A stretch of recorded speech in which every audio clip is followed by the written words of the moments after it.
જય સાંઈ રામ, જય શિરડીના સાંઈ બાબા. આજથી આપણે એક નવી શ્રેણી શરૂ કરવા જઈ રહ્યા છીએ, જેનું નામ છે શ્રી સાંઈ સચરિત્ર. ગુજરાતીમાં બહુ સરસ રીતે લખ્યું છે. મહારાષ્ટ્રીય ગ્રંથના કવિ ગોવિંદરાવ રઘુનાથ દાભોલકર હેમાળ પંતે લખ્યું છે. શ્રી બહુ સરસ શબ્દ લખ્યું છે. ઘણા લોકોના મનમાં એવું થાય છે ને સાંઈ બાબાથી દૂર રહે છે કે સાંઈ બાબા મુસલમાન હતા. ખરેખર તો આ ગ્રંથિકાનું નામ લખ્યું છે શ્રી સાંઈ સચરિત્ર. શ્રી શબ્દ જ એવું સૂચવે છે કે સંત હતા, મસ્જિદમાં રહેતા હતા, એ હેતુથી ક્યારેક અલ્લાહનું નામ લેતા હતા, એ હેતુથી. પણ ખરેખર આપણે બધાએ, અને ખાસ કરીને સાંઈ ભક્તોએ, સાંઈ બાબાને તો ખૂબ માને છે, પણ સકામ ભક્તિ. સાંઈ બાબાએ જે સંદેશ આપ્યો છે કે સબકા માલિક. ભલે રહેતા હતા મસ્જિદમાં, પણ રામનવમી મનાવતા હતા, હિન્દુઓના દરેક તહેવારો મનાવતા. એકનાથ અને ગુરુદત્ત ગિરનારી એટલે કે ગુરુ દત્તાત્રેયના પણ એ ઉપાસક હતા. ખાલી અને અવારનવાર એક સંદેશો આપતા કે શ્રદ્ધા સબૂરી, ઈશ્વર ઉપર, અલ્લાહ ઉપર શ્રદ્ધા રાખો અને સબર કરો, ધીરજ કરો. અને એમ જ હંમેશા કહેતા કે સબકા માલિક. ઘણા લોકો ઉપજાવી કાઢે છે કે પેલા આ નામ હતું, તે નામ હતું, મુસલમાન હતા. હોય તો પણ શું, પણ નહોતા. કોઈને ખાતરી નથી થઈ. એની સાથે 24 કલાક રહેવાવાળા, વર્ષોથી રહેવાવાળાઓને એમને પણ ખબર નથી કે સાંઈ બાબાનો જન્મ થયો છે કે સ્વયં ભૂમિ પર અવતરિત થયા છે, એની પણ ખાતરી નથી. ઘણા લોકો એમ માને છે કે તેઓ સ્વયં અવતરિત થયા છે, ઘણા લોકો, અને પાકી ખાતરી તો છે જ. તો આપણે અહીં જેમણે ગુજરાતીમાં અનુવાદ કર્યું છે એવા શ્રી રેવાશંકર ઓઘડભાઈ સોમપુરા એનું અનુવાદિત આ ગ્રંથિકા છે, એ આપણે આજથી વાંચવાનું શરૂ કરીએ છીએ. 1971માં આ ત્રીજી આવૃત્તિ છપાણી છે, અને ત્યારે 3000 ગ્રંથિકાઓ છપાયેલી છે. એ ગ્રંથિકા આજ મારા હાથમાં છે. દાદરના મુંબઈમાં પ્રકાશિત થયેલી છે. Pandurang Dajiba More, Nirnaysagar press, 2628 doctor MB Velkar street, Mumbai number 2. એમણે આ મુદ્રત કર્યું છે. અને આ ગ્રંથિકાની રચના 1930માં સાંઈ બાબાની હયાતીમાં થઈ છે, અને સાંઈ બાબાની પ્રેરણાથી, સાંઈ બાબાના આશીર્વાદથી. સંતો માટે કોઈ નિમ્ન દ્રષ્ટિ ન રાખે. સંતોનું ચરિત્ર અપાર હોય છે, અને સંતો કોઈ પણ સંપ્રદાયમાં પ્રગટે છે, કોઈ પણ ભૂમિ ઉપર પ્રગટે છે. એમના માટે કોઈ ભૂમિ, કોઈ સંપ્રદાય, એવું કોઈ બંધારણ નથી હોતું. ગમે તે નામથી પ્રગટે. એવી જ રીતે ઈશ્વરને પણ કોઈ બરાબર ઓળખી શક્યું નથી. ગમે તે નામથી પ્રગટ થાય છે. પ્રેમ સે પ્રગટ હોય મેં જાના, દેશ કાલ ઋતુ, ગમે ત્યાં ગમે તે સમયે પ્રેમથી ભગવાન પ્રગટે છે. તમે જે નામથી પુકારો એ નામથી આ ત્રિગુણાતીત જે શક્તિ છે, સ્વયં બ્રહ્મ છે, જેને આપણે કહીએ છીએ, જેને કોઈ ગોડ કહે છે, કોઈ અલ્લાહ કહેતું હશે, કહે છે, એ શક્તિ કોઈ પણ રૂપે જે ભાવથી તમે ભજો એ ભાવથી ત્યાં પ્રગટ થાય છે, હાજર થાય છે. ભગવાન શ્રી કૃષ્ણ ગીતામાં કહે છે કે મને જે ભજે છે, જે ભાવે ભજે છે, એ રૂપે હું એને એ રૂપમાં શ્રદ્ધા એની વધારતો જાઉં છું અને એ જ રૂપે એ મને પ્રાપ્ત કરે છે. પણ છું તો હું ન હું છે, એટલે બધે જ એક જ ઈશ્વર છે. તો આપણે આગળ ચાલીએ. રેવાશંકર આધેડભાઈ સોમપુરાએ આમનો અનુવાદ કર્યું છે અને ગોવિંદરાવ રઘુનાથ દાભોલકર આમની રચના કરી છે. એમનું 1929 પહેલાં તો એમનું અવસાન થયું છે. 15 જુલાઈ 1929 એમનું અવસાન થયું છે. પહેલાં શ્વાસ થયો છે, એટલે એ પહેલાં આ ગ્રંથિકાની રચના થઈ હશે. મેં ગ્રંથિકા પહેલાં વાંચી નથી, એટલે હું તમને આગળથી બધું ન કહી શકું. પણ આજે આપણે સાથે જ વાંચીએ. હું વાંચતો જાઉં ને આપ સાંભળતા જાઓ. 1859 એમનો જન્મ હતો. હવે આ મુખ બે શબ્દ એમના સાંભળી, જો કે શરૂઆતમાં પ્રસ્તાવના અને આવું બધું વાંચીએ એટલે થોડો કંટાળો આવે, પણ જો એ વાંચીએ તો આપણને પૂરેપૂરી માહિતી પ્રાપ્ત થાય. પછી ઉપોદઘાત છે, એટલે એમનું ચરિત્ર શરૂ થાય એ પહેલાં એની પૃષ્ઠભૂમિ બાંધવી જરૂરી છે. એટલે અહીં લેખકે લખ્યું છે કે આ મુખના બે શબ્દ, નામ આપ્યું છે આ મુખ બે શબ્દ.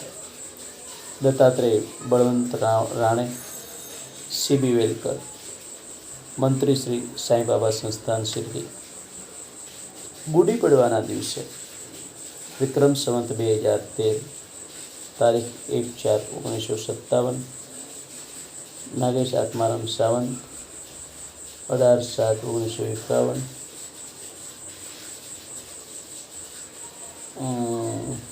શું છે એ આપણે વાત છે. સાંઈબાબાના સંસ્થાન શિરડી મંત્રીનું નિવેદન છે એ, અને આ છે આ મુખ બે શબ્દ. તો ચાલો વાંચીએ, શરૂઆત કરીએ. જય સાંઈરામ. સાંઈરામ એટલે કહું છું કે કોઈ આમાં ભેદભાવ ઊભો ન કરે. અને આમે જેણે સ્વીકાર્યા છે એ તો બધા જલા સાંઈ ને એવું બધું લખે છે કે જલારામ બાપાની સાથે સાંઈબાબાની મૂર્તિ મૂકી છે, પછી કહે છે કે જલા સાંઈ. એટલે સંતોને તો કોઈ ભેદ નથી હોતો. આપણે અધૂરિયા જીવો છે, આમની વચ્ચે ભેદભાવ ઊભા કરીએ છીએ, એને આપણે કહીએ છીએ દ્વૈત ભાવ. જ્યારે સંતોને તો અદ્વૈત ભાવ જ હોય, એમને તો કોઈ દ્વૈત ભાવ હોતો જ નથી. મહારાષ્ટ્ર ભાગ્યશાળી છે.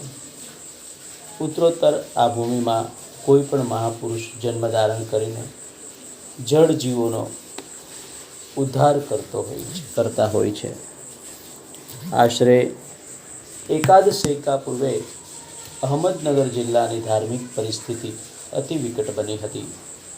મહારાષ્ટ્રના અન્ય કોઈ જિલ્લા કરતાં નગર જિલ્લામાં દુષ્કાળની પરિસ્થિતિનો લાભ લઈને ત્યાંના ગરીબ લોકોને ખ્રિસ્તી ધર્મની દીક્ષાનું કાર્ય ચાલુ હતું. એવામાં જ 15-16 વર્ષની વયના સાંઈબાબા શિરડીમાં પધાર્યા. તેઓ શ્રીની અદ્ભુત લીલા તથા ઉપદેશાદિકનો સંગ્રહ આ ગ્રંથમાં કૈલાસવાસી ગોવિંદરાવ ઉર્ફે અણા સાહેબ રઘુનાથ દાભોલકરે જાતે કરેલો છે. તેમણે આ ગ્રંથ રચીને શ્રી સાંઈ ભક્તો ઉપર અનંત ઉપકાર કર્યા છે. કોઈ આ પ્રાસાદિક ગ્રંથનું 7 દિવસનું પારાયણ કરે છે, કોઈ નિત્ય નિદાન 1 અધ્યાયનું અગતો થોડા શ્લોકનું પણ વાંચન કરે છે. ઠાણા જિલ્લાના કેળવા માહીમ નામે એક નાના ગામડામાં નિર્ધન આદ્યગોળ બ્રાહ્મણ કુટુંબમાં આ ગ્રંથ કરતા શ્રી દાભોલકરનો જન્મ વિક્રમ સંવંત 1859 માગસર સુધી પાછમના રોજ થયો હતો. તેમના પિતા તથા પ્રપિતા ધાર્મિક વૃત્તિના ભક્તજન હતા. કુટુંબ ગરીબ હતું, તેથી ગામમાં જ પ્રાથમિક કેળવણી પૂરી કરી અંગ્રેજી 5 ધોરણ સુધીનો અભ્યાસ તેમણે પૂનામાં કર્યો. નિર્ધન પરિસ્થિતિને કારણે આગળ અભ્યાસ કરી શક્યા નહીં. એ સમયમાં લેવાતી પબ્લિક સર્વિસની પરીક્ષામાં પાસ થયા. બાળ વયથી જ સ્વભાવે સાલસ હતા.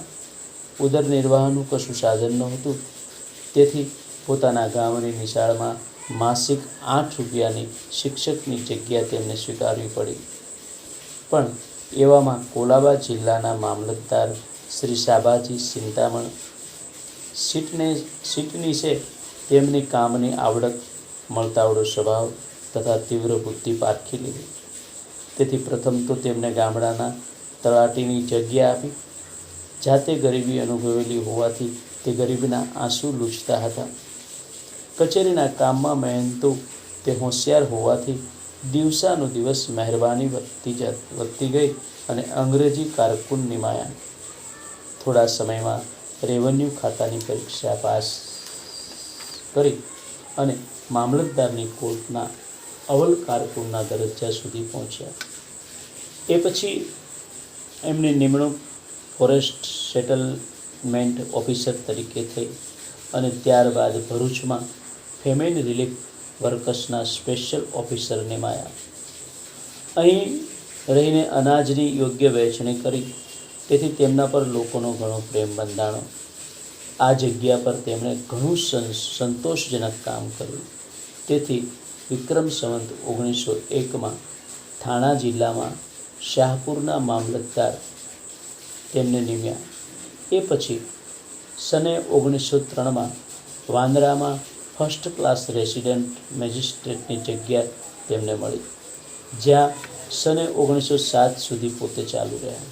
ત્યારબાદ તેમની બદલી મુરબાડ, આણંદ, બોરસદ એ સ્થળે એ જ હોદ્દા પર થઈ. એ સમયે કૈલાસવાસી હરિસીતારામ દીક્ષિત સોલિસિટર સાથે તેમને નિકટ સ્નેહ સંબંધ બંધાયો. બંને જણ ગીતાજી સાથે જ વાંચતા, સાથે જ ગીતાનો અભ્યાસ કરતા. વળી બેમાંથી કોઈને સદભાગ્યે કોઈ મહાપુરુષનો ભેટો થાય તો અરસપરસ ખબર આપતા. એવું તેમણે નક્કી કર્યું હતું કે આપવાની જ ખબર. સને 1909 કૈલાસવાસી નાના સાહેબ ચાંદોરકર દ્વારા કૈલાસવાસી દીક્ષિતને શ્રી ક્ષેત્ર શિરડીમાં શ્રી સદગુરુ સાંઈ બાબાનું પ્રથમ દર્શન થયું. આ અલૌકિક મહાત્માનું દર્શન અણા સાહેબને પણ કરાવવું એમ એમણે ઈચ્છ્યું. પોતે કરેલા દર્શનની સર્વ હકીકત અણા સાહેબને આણંદ મુકામે લખી મોકલી. એ વાંચીને તેમને પણ શ્રી સાંઈ બાબાના દર્શનની અત્યંત ઉત્કંઠા થઈ. તેમણે 1 માસ રજાની અરજી ઉત્તર વિભાગના કમિશનરને લખી મોકલી, પરંતુ રજા અપાય એમ નથી એવો ઉત્તર મળ્યો. થોડા દિવસ પછી કમિશનર સાહેબનો મુકામ આણંદ થયો. એ વેળા અણા સાહેબે રૂબરૂમાં વાંદરા બદલી માટે વિનંતી કરી, પણ તેમણે વાંદરામાં મેજિસ્ટ્રેટનું કામ કરેલું હોવાથી તે વિનંતી માન્ય થઈ નહીં. પણ અણા સાહેબને તો શ્રી સાંઈ બાબાના દર્શનની તીવ્ર ઉત્કંઠા હતી. તેથી શ્રી ગુરુ મહારાજનું અંતર દ્રવ્યું અને શ્રી સાંઈએ અઘટિત ઘટના કરી. કમિશનર સાહેબનો આણંદથી 8 દિવસમાં થાણા મુકામ થયો. એવામાં એક અસિસ્ટન્ટ કલેક્ટર અકસ્માતમાં ગુજરી ગયા. તેથી ઉત્તરોત્તર બદલીઓ થતાં વાંદરાની જગ્યા ફરી ખાલી પડી. તરત જ વાંદરાના રેસિડેન્ટ મેજિસ્ટ્રેટની જગ્યા પર અણ્ણા સાહેબને મૂકી એ બદલીનો હુકમ તેમને તારથી મોકલ્યો. આનંદથી વાંદરા જઈ એ જગ્યાનો ચાર્જ લીધા પછી તેમણે 10 દિવસની પરચુરણ રજા લીધી અને સહકુટુંબ શિરડી ગયા અને સદગુરુ શ્રી સાંઈ બાબાનું પ્રથમ દર્શન કર્યું. એ વેળાએ મિલનના આનંદનું શું વર્ણન કરવું. સદગુરુ માવલીએ ઈશારાથી તેમનો પૂર્વ ઇતિહાસ સૌના દેખતા કહી બતાવ્યો. એ સાંભળી તેઓ ચક થઈ ગયા. સદગુરુ શ્રીનો તેમના પર એટલો બધો પ્રેમ થયો કે તેમણે તેમને હેમાડ પંત નામનો ખિતાબ આપ્યો અને આ ગ્રંથ શ્રી સાંઈ સચરિત્રના 52 અધ્યાય પૂરા તેમની પાસે લખાવ્યા, જે પ્રથમ શ્રી સાંઈ લીલા માસિકમાં ક્રમશ પ્રગટ થયા હતા. છેવટનો 52મો અધ્યાય તેમના મૃત્યુ અગાઉ 2 જ દિવસ પહેલાં છાપવા માટે મોકલ્યો હતો. પોતે સ્નેહી વર્ગને તથા સગા સંબંધીઓને પણ એ સમયે વાત કરી હતી કે આ મારો રચેલો છેવટનો જ અધ્યાય છે. તેઓ નોકરી પરથી સને 1916માં નિવૃત્ત થયા, જે પછી થોડા સમય માટે તેમને હંગામી જગા પર સરકારે નિમ્યા હતા. પણ નિવૃત્તિ પછી તેમણે અંતકાળ સુધી શ્રી સાંઈ બાબાની સાચા અંતકરણથી સેવા જ કરી અને પરોપકારથી જ પરમાર્થ પથ પર તેમણે જીવન ગાળ્યું. પોતે નિત્ય ભગવત સેવા ભાવથી કરતા, સ્નાન સંધ્યા કરતા, પછી શ્રી ગુરુ ચરિત્ર વાચન, વિષ્ણુ સહસ્ત્રનામ પાઠ, એકનાથી ભાગવત તથા રામાયણ વાંચન તેમજ ગીતા તથા ઉપનિષદ વગેરે આધ્યાત્મિક ગ્રંથોનું અધ્યયન એ સર્વ તેમની દિનચર્યા હતી. છેવટે અંતકાળ અગાઉ એકાદ માસથી પોતે નિત્ય એકનાથી ભાગવતનો 20મો અધ્યાય શ્રી કૃષ્ણ નિધન પ્રેમથી વાંચતા હતા. આ સર્વ નિયમ પોતે પ્રેમથી પાળતા. શિરડી સંસ્થાન શ્રી સાંઈ લીલા માસિક ઈ બંધુ કામ નિયમિત રીતે કરીને દરેકની વ્યવસ્થિત નિત્ય નોંધ રાખતા. શ્રીમંત કે ગરીબ ગમે તે માણસ તેમને મળવા આવતા ત્યારે પ્રેમથી તેની જોડે વાત કરતા. સ્વભાવ આનંદી હતો. ભજન કીર્તનના શ્રવણની હોશ હતી. તેથી વિના આમંત્રણે પણ પોતે તે સાંભળવા જતા. ગરીબ વિદ્યાર્થીઓની કેળવણી અર્થે તેમણે પુષ્કળ સહાય કરી છે. કોઈ યાચકનો કદી પણ અનાદર કરતા નહોતા. પોતે ગરીબીમાંથી ઊંચે આવેલા હોવાથી ગરીબોની મુસીબતો પૂરી સમજતા અને બનતી સહાય તેમને કરતા. તેમનું સ્નેહીમંડળ પણ સર્વ વર્ગના માણસોનું હતું. આમ કૈલાસવાસી અણ્ણા સાહેબ સંસારમાં રહીને પણ પરમાર્થી જીવન ઉત્તમ પ્રકારનું જીવ્યા. તારીખ 15/7/1929ના રોજ બપોરના તેમનો સ્વર્ગવાસ તેમના બંગલામાં જ થયો. કોઈ શુભ નિષ્ઠાવાળા યોગભ્રષ્ટ સાધુને દીપાવે એવો એમનો કૈલાસવાસ હતો.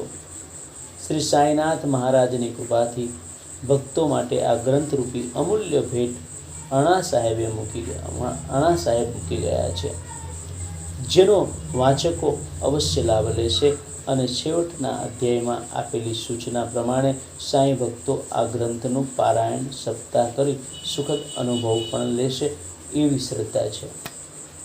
શ્રી સાંઈ બાબાના ભક્ત હરિ સીતારામ દીક્ષિતે આ ગ્રંથના 35 અધ્યાય પૂરા રચાયા પછી તેનો ઉપોદઘાત શ્રી સાંઈ લીલા માસિકમાં લખ્યો હતો. વળી ગ્રંથ પૂરો થયા પછી સાંઈ ભક્ત કૈલાસવાસી બાળકૃષ્ણ વિશ્વનાથ દેવે તેની પ્રસ્તાવના પણ લખી છે. શ્રી સાંઈ મહારાજના દર્શનાર્થે આવનાર હજારો ભક્તોમાં અણ્ણા સાહેબ દાભોલકર શ્રેષ્ઠ ભક્ત હતા. આ પ્રાસાદિક ગ્રંથના પર 52 અધ્યાય પૂર્ણ થયા પછી 53મા અધ્યાયની અર્થાત અવતરણિકાની નોંધ અણ્ણા સાહેબે તૈયાર કરી હતી. પણ એવામાં જ તેઓ આ જગતનો પચારો છોડીને શ્રી સાંઈના ચરણમાં વિલીન થયા. તેથી એ નોંધ મળી શકી નહીં.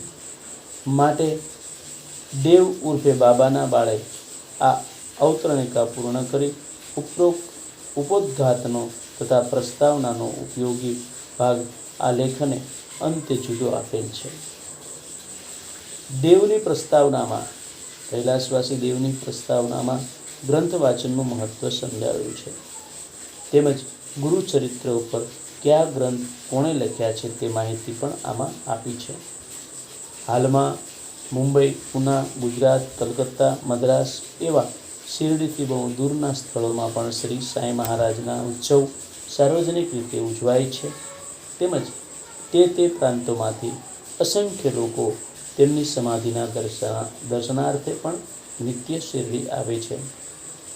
અહીં પ્રત્યેક આવનારે ખૂબ સાવધ રહેવું એમ સૂચના આપવાની મારી ફરજ સમજું છું. હું શ્રી સાંઈનો પટ શિષ્ય છું. બાબા પ્રત્યક્ષ મારી જોડે વાતો કરે છે, જેથી તમારે માટેનો સંદેશો પણ હું મેળવી શકીશ.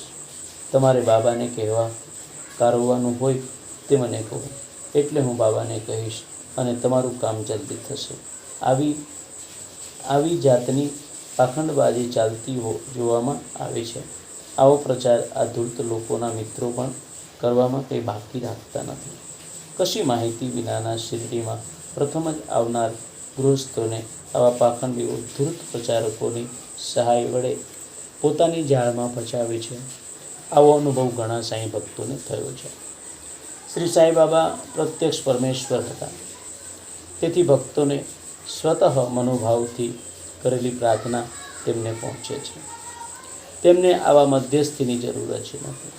શ્રી સાંઈ સમાધિનું દર્શન, શ્રી સાંઈ નામનું સ્મરણ, તેમના ઉપદેશનું વાંચન મનને જે કોઈ શ્રદ્ધાથી કરે છે, મનન કરે છે શ્રદ્ધાથી, તેમને આ વાતની ખાતરી અવશ્ય થાય છે. શ્રી સાંઈબાબાની હયાતી દરમિયાન પણ આવા ઘણા ધૂર્ત લોકો આવતા, પણ ફજેત થઈને પાછા જતા. કૈલાસવાસી મુક્તારામ રાવેલજી ખાનદેશ શ્રીના સમય દરમિયાન શિરડીમાં હતા, અને શ્રી સાંઈબાબા સ્વર્ગસ્થ થયા અને બીજે જ દિવસે આ ગૃહસ્થે ત્યાંના લોકોને કહ્યું કે શ્રી બાબાએ દ્વારકા માઈમાં તેમની જગ્યાએ બેસવાનો મને આદેશ કર્યો છે. હું જ તેમનો વારસ છું. કૈલાસવાસી તાત્યાબા, પોતે પાટીલ, રામચંદ્ર પાટીલ વગેરે સેવકોએ તેમ ન કરવા તેને સમજાવવા માંડ્યું, પણ તેણે કોઈનું ન સાંભળતા સર્વને ધૂતકારી કાઢ્યા અને બાબા બેસતા તે સ્થળે જઈને બેઠો. અલ્પ સમયમાં જ બેઠક નીચેથી તેને સોયા ભૂકાવા લાગ્યા અને લોહી વહેવા માંડ્યું. એથી ત્યાં તે ઉઠીને બાજુની જગ્યાઓ પર બેઠો, તો પણ એ સ્થિતિ ચાલુ રહી. છેવટે 7-8 દિવસમાં જ ભયંકર હાલતમાં જ સ્ત્રીની ક્ષમા માગી અને તેણે પ્રાણ છોડ્યા. તેની સમાધિ લેંડી બાગમાં છે. લેંડી બાજુમાં બાગ છે, એનું નામ લેંડી છે. લેંડી બાગમાં છે. આમ વારસદારોનો હક આગળ કરનારા અન્ય 3-4 જણ પણ નીકળ્યા હતા, પણ ઉપરની સ્થિતિ જોયા પછી એ બધા પણ શિરડી છોડીને ભાગી ગયા, ચાલી ગયા. આમ કોઈ ધૂર્ત પાખંડી પોતે સાધુતાનો ઢોંગ કરી પોતે મોટો મહંત છે એવી શેખી કરતો બેચે તો શું તું મારી બરોબરી કરે છે? એવું સંભળાવી શ્રી સાંઈ મહારાજ તેને ભાનમાં લાવે છે. આજે પણ સમાધિ મંદિરમાં તેમજ દ્વારકામાઈમાં કેટલાક લોકો શ્રી બાબા મારામાં અવતીર્ણ થયા છે એવો ભાસ આપીને માણસોને પોતાને પગે લગાડાવે છે. એ પણ પોતાના સદગુરુની બરોબરી કરવાની હિંમત જે માણસો કરે છે તેમની કેવી દુર્દશા થાય છે એ ઉપર આપેલી હકીકત જોતાં ખાતરી થશે. ઘણું ખરું આવા કૃત્યોને ઉત્તેજન આપનારા શિક્ષિત સમાજ જોવામાં આવે છે. તેઓ જ આવા પ્રચાર ચલાવે છે. જગતમાં પ્રત્યેક ક્ષેત્રમાં સાધુ તેમજ ધૂર્ત બંને જોવામાં આવે છે. પરમાર્થની બાબતમાં પાખંડીઓ ઘણા છે, કારણ કે પરમાર્થ તો બુદ્ધિથી પર છે અને તેમાં કશી જાસ્તી શ્રદ્ધા વિના પણ આગળ મૂકવો અશક્ય છે. વ્યવહારમાં ખોટું નાણું કોઈ સ્વીકારતું નથી. નાણું પારખીને આપણે લઈએ છીએ, તેમજ સાધુને પણ પારખીને તેઓનો સંગ કરવો જોઈએ. શ્રી સાંઈબાબા કહેતા કે મારા હાડકા સમાધિમાંથી પણ બોલશે અને લોકો કીડિયારાના માફક અહીં ઉભરાશે. મારા ભક્તોને હું ચકલીની માફક પગે દોરો બાંધીને અહીં ખેંચી લાવું છું. તેઓ ભવસાગરમાં ડૂબે છે. તે મારાથી જોઈ શકાતું નથી. મને તેમની દયા આવે છે. શ્રી સાંઈ બાબાનો અત્યારે પણ આ પ્રકારનો ઘણાને અનુભવ થયો છે. સત્પુરુષનું અંતકરણ માનવ જીવનના કલ્યાણ માટે સદાય તત્પર હોય છે. આ કામ કોઈના પ્રચાર કાર્યથી થવાનું નથી. પ્રચાર કરનારાઓને પણ સદગુરુના આદેશ તથા આશીર્વાદની જરૂર પડે છે. પોતાનું કાર્ય સાધવા માણસ પ્રારંભમાં ઈશ્વરની પ્રાર્થના સકામ કરતો હોય છે. માટે જ આવા પવિત્ર સ્થળે સત્પુરુષના દર્શનાર્થે તે જાય છે. હજારો લોકોને શ્રી બાબાનો અનુભવ છે, છતાંય લબાડ લોકો પોતાનો રંગ જમાવતા બેસે છે. શ્રી સાંઈ મહારાજ જન્મસિદ્ધ સત્પુરુષ હતા. સાધકોએ ધ્યેય પ્રાપ્તિ માટે અવશ્ય પ્રયત્નો કરવો જોઈએ, પણ મિથ્યા પ્રયત્નથી ફળ પ્રાપ્ત થતું નથી. આ પ્રયત્નમાં સફળતા માટે ઈશ્વર કૃપા જરૂરી છે. આ વસ્તુ પરમાર્થ સાધકોને પણ લાગુ પડે છે. સાધકોના પ્રયત્નોને સફળ કરનારી ગુરુકૃપા અવશ્ય જોઈએ. ગુરુકૃપા વિના ધાર્ય સ્થાને પહોંચાતું નથી. ગુરુકૃપા જોડે ઈશ્વર કૃપા પણ જોઈએ. ગુરુ તથા ઈશ્વરમાં કોઈ ભેદ નથી એવું વેદ પણ કહે છે, પણ એમાં ભેદ સમજનારો સર્વસ્વ ગુમાવે છે. આ વસ્તુ ઈશ્વરના અનુગ્રહથી જાણીને જ્ઞાન સંપન્ન થજો. એકનાથી ભાગવત અધ્યાય 12 આ લખેલું છે. યોગ વશિષ્ઠમાં પણ સ્પષ્ટ કહ્યું છે કે ઈશ્વર કૃપા સિવાય સદગુરુની ભેટ થવી મુશ્કેલ છે. પુણ્યવાન માયાળુ માતા પિતા પણ સદભાગ્યથી જ મળે છે. શ્રી સાંઈ બાબાની સતપથ પ્રેરણાની તરકીબ તદ્દન નિરાળી છે. જેમ કાચબી બચ્ચાને સીધું પોષણ દેતી નથી, પણ કેવળ દ્રષ્ટિ વડે જ તેમનું પોષણ કરે છે, એમ જ સદગુરુ શ્રી સાંઈ બાબાએ પણ કોઈને મંત્રો ઉપદેશ ન દેતા પોતાની કૃપા વડે જ ભક્તોને યોગ્ય મુજબ વિવિધ માર્ગે બ્રહ્માનંદ પ્રાપ્ત કરાવ્યો છે. શ્રી હરિભક્તિ પરાયણ દાસગણુ મહારાજને પંઢરપુરની વારકરી મંડળીમાં જવાની તીવ્ર ઈચ્છા થઈ.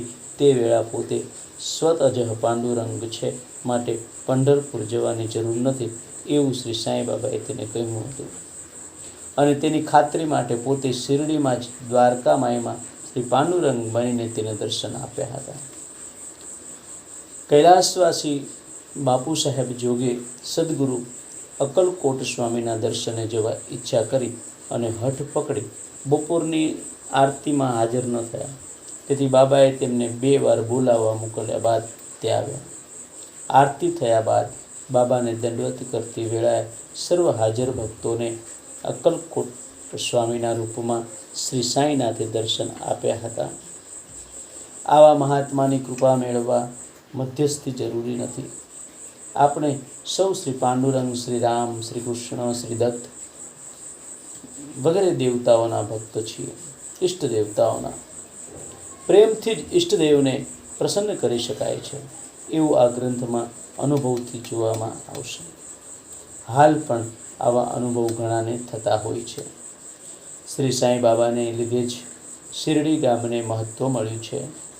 એટલું જ નહીં, પણ પંઢરપુર, ગાણગાપુર, નાસિક, રામેશ્વર, બદ્રીનારાયણ, પ્રયાગ, કાશી ઇત્યાદિની જેમ શિરડી એક પવિત્ર ક્ષેત્ર બન્યું છે અને જાગ્રત સ્થાન ગણાય છે. તેથી શ્રી સાંઈ બાબાને સંત ગુરુ દેવ માનનારાઓને અત્રે એક સૂચના કરવી જરૂરી લાગે છે કે શ્રી ચરણમાં જે કંઈ કામના હોય તે શિરડીમાં અગર તો દુનિયાના પટ પર ગમે તે સ્થળે ભક્તિભાવથી દ્રઢ શ્રદ્ધા રાખીને માગજો, ધીરજ ધરશો તો મનોરથ પૂર્ણ થશે, પણ અજાણતા પાખંડીઓના ભોગ નહીં બનતા. અગર તો અન્યને પણ તેમના હાથમાં ફસાવા ના દેતા. શ્રી સાંઈ બાબાના પરમ ભક્ત કૈલાસવાસી હરિ સીતારામ દીક્ષિત ઉર્ફે કાકા સાહેબનો ઉલ્લેખ આ ગ્રંથમાં ઘણે ઠેકાણે આવેલ છે. એમાં બાબાશ્રીના નિઃસીમ ભક્ત હતા. દક્ષિણ ભારતના 1-2 ભક્તોએ પ્રગટ કરેલા પુસ્તકોમાં શ્રી સાંઈ બાબા મુસલમાન હોય તેમનો જન્મ હૈદરાબાદ નિજામ રાજ્યના એક ગામડામાં થયાનો ઉલ્લેખ છે આ બાબતમાં કૈલાસવાસી દીક્ષિતે 25 વર્ષ પૂર્વે સાંઈ લીલા માસિકમાં પ્રસિદ્ધ કરેલા ઉપોદ્ઘાતના આરંભમાં માહિતી આપેલી છે કે બાબાનું નામ સાંઈ બાબા કોણે પાડ્યું, તે વેળા તેમની પાસે આવનાર ગૃહસ્થો કોણ હતા તથા તે સમયની પરિસ્થિતિ શી હતી, તે તમામ 6 વિસ્તર હકીકત તેમાં આપી છે. શ્રી સાંઈબાબાના કાન વિંધેલા હતા. વળી શ્રીના સાનિધ્યમાં વસેલા તથા હજુ જીવંત છે તે ગૃહસ્થો શ્રી રામચંદ્ર દાદા પાટીલ, સગુણ મેરુ નાયક, બાબાજી રત્નપારખી, દગડુ સોનાર વગેરે ગૃહસ્થો આ વાતની ખાતરી આપે છે કે તે હિન્દુ હતા કે યવન તે વાતનું સંશોધન કરવાનું કોઈ કારણ નથી. આ વિશે 7મા અધ્યાયમાં હેમાડ પંતે લખેલું જ છે કે શ્રી બાબાના વ્યક્તિત્વમાં સર્વ ધર્મો સમાયેલા હતા. વૃક્ષ ગમે એટલું મોટું હોય પણ તે કોણે રોપ્યું, તેના પર ફળ કેવા કેટલા છે તેની ગણતરી ન કરતા આપણે તો તેના ઉપર પાકેલા મિષ્ટ ફળ કેમ મળે એ જ જોઈએ. છતાંય સાધુની નાત જાત ધર્મની તપાસ કરવાનો મોહ આપણે છોડતા નથી. એ આપણી કમનસીબી છે. મનુષ્યના દૈનિક આયુષ્યક્રમ અંગેના ઘણા નિયમો આપણા ધર્મમાં છે, જેમાં પ્રાર્થનાનો પણ સમાવેશ થાય છે. સંસારમાં રહીને નિર્વિકલ્પ પ્રાર્થના કરનારાને મુક્તિ મળી શકે છે. આ તત્વ સંત તુકારામે તથા એકનાથ મહારાજે બતાવેલું છે. નામ સ્મરણ, કીર્તન, મનન ઇત્યાદિનો સમાવેશ પ્રાર્થનામાં છે જ. ધાર્મિક ગ્રંથોના વાંચન પણ પ્રાર્થનાનું એક અંગ છે, જે વસ્તુ કૈલાસવાસી દેવની પ્રસ્તાવનામાં પણ આપેલ છે. આપણા નિત્યના 24 કલાક પૈકી ફક્ત 24 મિનિટ પણ એકાગ્ર મનથી પ્રાર્થનામાં દિલ પરોવશું તો જ ચિત્ત શાંત થશે. પ્રાર્થનાનું બળ અવર્ણનીય છે. પૂર્વના સંચિત કર્મ અનુસાર માનવીને ઐહિક સુખ દુઃખ ભોગવવાના છે. તેથી ભાગ્યમાં લખેલું ટાળી શકાતું નથી. આ જન્મમાં કરેલી સેવા તથા સત્કર્મો આપણા ભાવિ જન્મના સંચિત બને છે. પ્રાર્થના સામુદાયિક હોય અગર વૈયક્તિક હોય છતાં તેની રીતે તે ફળદાયી બને છે. જે મુમુક્ષુ અથવા સાધક ગુરુ ઉપર સત્ય પ્રેમ રાખી સ્વતંત્ર બુદ્ધિથી અભ્યાસ તથા નિધિધ્યાસન કરે છે, તેની યોગ્યતા પ્રમાણે ગુરુ કૃપા અવશ્ય પ્રાપ્ત થાય છે. તે વસ્તુ નિઃસંશય છે. ગુરુ પૂર્ણિમા તારીખ 18/7/1951 નાગેશ આત્મારામ સાવંત.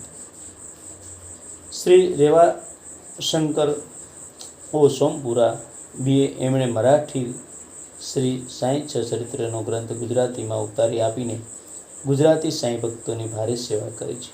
તે માટે શિરડી સંસ્થાન તરફથી અમે તેમને શુભાશીર્વાદ પાઠવીએ છીએ. ગુડી પડવો 2003-13 વિક્રમ સંવત તારીખ 1/4/1957. પ્રમુખ શ્રી સાંઈબાબા સંસ્થાન શિરડી. અને સાથોસાથ સાંઈબાબા સંસ્થાન શિરડી મંત્રીનું નિવેદન છે, એ પણ વાંચી લઈએ. શ્રી સાંઈ 6 ચરિત્રો ગ્રંથ મૂળ મરાઠી પદમાં રચેલો છે. તેથી મરાઠી નહીં જાણનાર અન્ય પ્રાંતવાસીઓ, ખાસ કરીને મદ્રાસી સાંઈ ભક્તોનો આ ગ્રંથને અંગ્રેજીમાં ઉતારીને પ્રસિદ્ધ કરવાનો વિશેષ આગ્રહ હતો. તેથી વિક્રમ સંવત 1944માં બેળ ગામના સાંઈ ભક્ત વકીલ શ્રી ના વા ગુણાજીએ આ ગ્રંથ સુંદર અંગ્રેજીમાં ઉતાર્યો અને શ્રી સાંઈબાબા સંસ્થાન શિરડીએ તે પ્રસિદ્ધ કર્યો. એ ગ્રંથ ખૂબ લોકપ્રિય બન્યો છે, જેથી તેની 2 આવૃત્તિઓ ટૂંક સમયમાં બહાર પાડેલી છે. એ પછી આ ગ્રંથ હિન્દીમાં શ્રી સાંઈ ભક્ત શ્રી શિવરામ ઠાકુરે ઉતાર્યો છે અને વિક્રમ સંવત 1956માં ગઈ સાલ જ શિરડી સંસ્થાને તે પ્રગટ કર્યો છે. આજે આ ગ્રંથ ભાવનગરના શ્રી સાંઈ ભક્ત શ્રી રેવાશંકર ઓ સોમપુરાએ સરળ પ્રાસાદિક ગુજરાતીમાં રચીને નિસ્વાર્થ ભાવથી શિરડી સંસ્થાનને પ્રસિદ્ધ અર્થે અર્પણ કરેલ છે, જે માટે તેઓ ધન્યવાદને પાત્ર છે. મરાઠી સાંઈ 6 ચરિત્રનો ગુજરાતી અનુવાદ કરી આપવામાં તેમને લીધેલા શ્રમ માટે અમે શ્રી સોમપુરાના ઋણી છીએ. તેમજ ભાવનગર સમાચાર પ્રેસના સંચાલક શ્રી જયંતિલાલ મો મહેતાએ આ ગ્રંથ સસ્તા વ્યાજબી ભાવથી ત્વરિત ચાપી આપ્યો છે, તે માટે અમે તેમનો પણ ઉપકાર માનીએ છીએ. આ ગુજરાતી સાંઈ સચરિત્રનો ગ્રંથ ગુજરાતી સાંઈ ભક્તોની સેવાર્થે પ્રગટ કરી શ્રી સાંઈ બાબા સંસ્થાન શિરડી કૃતાર્થતા અનુભવે છે. ગુડી પડવો વિક્રમ સંવત 2013, તારીખ 1/4/1957. દત્તાત્રેય બળવંત રાણે, CB વેલકર, સહમંત્રી શ્રી સાંઈ બાબા સંસ્થાન શિરડી. જય શિરડીના સાંઈ બાબા. હવે આપણે ઉપોદ્ઘાતથી શરૂ કરીશું આવતા ભાગમાં. જય સાંઈ રામ. જય ગુરુ ગીર શ્યામજી બાપુ.